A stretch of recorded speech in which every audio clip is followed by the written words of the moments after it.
A lot of us have had tough job interviews, but I doubt that any of you have had one like Acting Secretary of State David Whitley. How do you define voter suppression?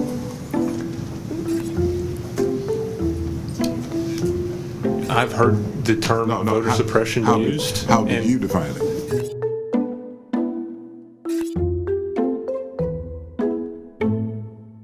It all started Friday, January 25th, when the Secretary of State announced that 95,000 non-citizens were registered to vote in Texas.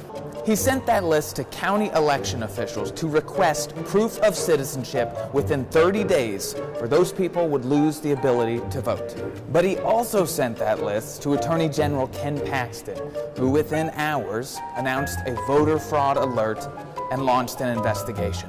Governor Abbott praised the two state officials for uncovering illegal vote registration. President Trump used that information to claim that voter fraud was rampant in the United States of America. And state officials were confident that the numbers would hold up. We're very confident. That's why it took so long for us to really drill down the data and kind of whittle down any of the erroneous matches. But problems came up fast.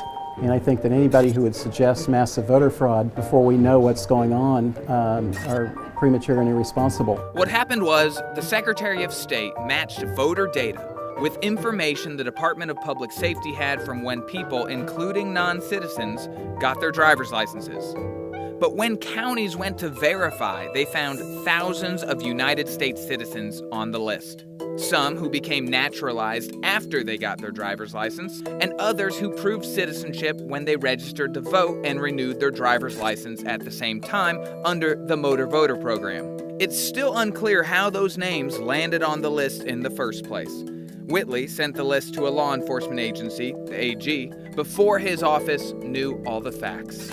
This is part of Texas's history, from the Jim Crow laws to the white-only primaries, to the poll taxes, to the extreme gerrymandering of districts, to the voter ID, and now to voter suppression using these purge lists. Latino advocacy groups filed multiple lawsuits claiming this all was a coordinated effort to suppress votes. Critics see this as either a massive attempt to illegally purge the rolls or an extremely large screw-up for basic data entry.